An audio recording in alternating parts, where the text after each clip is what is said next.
Hi guys, welcome back to my channel. Happy Thursday. If you are new to my channel, welcome. Please be sure to like, subscribe, and hit that notification bell so you don't miss any update. Today's topic is pretty heavy, so let's get started.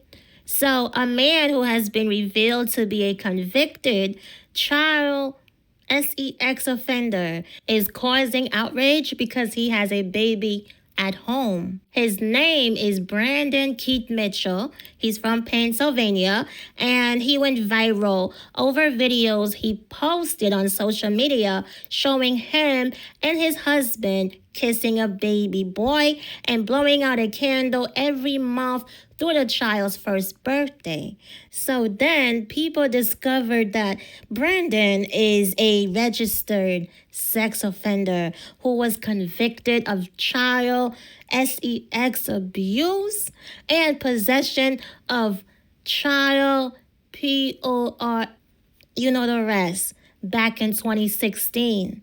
According to Redux, Brandon was arrested in 2016 after attempting to solicit a 16-year-old boy for sexual abuse.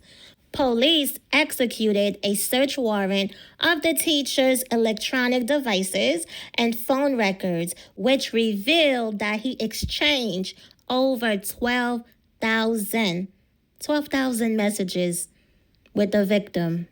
Police also recovered hundreds of other sexually explicit videos of the child on Brandon's laptop computer. According to the outlet, Brandon Mitchell married Logan Riley, who is a second grade teacher. So a couple of years ago, Brandon and Logan raised money online to help pay for his surrogacy. They say they found a surrogate who gave birth to their baby boy, and since then they have been documenting their surrogacy journey. So, of course, people online are voicing outrage and concern. However, under Pennsylvania law, there is nothing that specifically prohibits a registered sex offender from becoming a parent through surrogacy.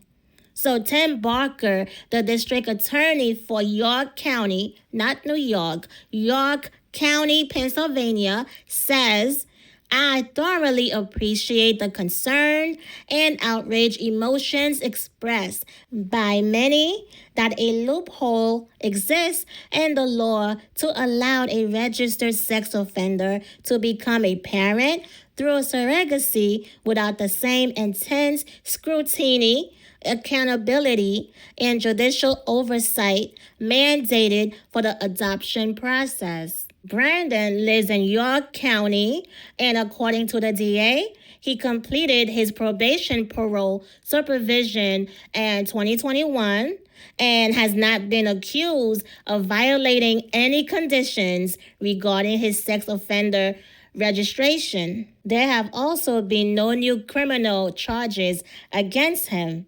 Still, the DA says the controversy shows this is an issue ripe for review and remedy by our Pennsylvania legislature. Tim Barker also said, I have full confidence that our York County state senators and representatives will vigorously pursue any constitutionally permissible legislative actions that serve to protect children from harm and enthusiastically stand ready to assist our York County delegation at their request on this issue. So yeah, they are just trying to desensitize us to these kinds of sick activities. I've always believed all my life that there would come a time when pedophilia would be treated like a normal thing. And it's not a question of if, it's a question of when. This is another sign that the world is coming to an end. They have been slowly and gradually desensitizing society to these kinds of sick, demonic acts. Just like how they have convinced some people to believe there are more than two genders. Okay? Years ago, you would have never thought this day would come. But just like with the gender issue, The same thing will happen with pedophilia. And that day will come sooner than you think. There are already things in place. They want to reframe it as just another orientation or gender attraction. It's sick. They hide behind phrases like love is love to push it forward. You know how in movies sometimes they get you to root for the villain, the bad guys, by giving them a sad backstory? That's exactly one of the ways they will try to succeed, by making the bad guys look like victims. So, although this world is full of demonic works, I still believe most people are good. It will not stand for this when it comes to children. That will be the one thing that unites people. So it's going to be a tough battle for them to win. But sadly, I believe they will succeed. They will still succeed in the end. But just for a little while. Okay? So on to the next sicko. A Delta Airlines employee is accused of using a kid's lost Peppa Pig iPad to record videos pleasuring himself, according to a new lawsuit. Delta is being sued by a married couple in South Carolina. They say their child left behind a pink Peppa Pig iPad on a flight, and they later learned that a Delta employee allegedly used the device to film PORN videos while wearing a Delta uniform and name badge. According to court documents, the couple's child left the iPad on a July 2023 flight from South Carolina to New York.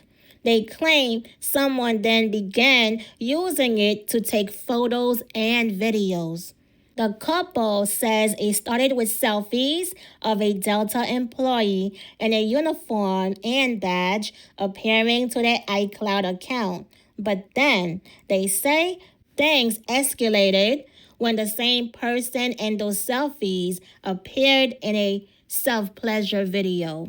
The lawsuit includes images from the alleged footage, which reportedly show a man wearing a Delta lanyard funneling himself. The couple also claims another PORN graphic video featuring the same person surfaced later. All while they were actively filing lost and found reports with Delta. The couple alleges the Delta employee who took the iPad also accessed their iTunes account, created their own profile, hacked into their Amazon account, and created a new profile titled Gay. The wife says she found out about the gay profile when one of her minor children noticed it on their account. The family claims that while they were trying to get the iPad back, Delta only sent them generic, no-reply emails. They are now suing the airline for damages. So then a Delta spokesperson said Delta is aware of the complaint. The accused individual is not a Delta employee, but one of a vendor company. We have zero tolerance for unlawful behavior of any kind, but will decline to comment further on this pending litigation. So that's that.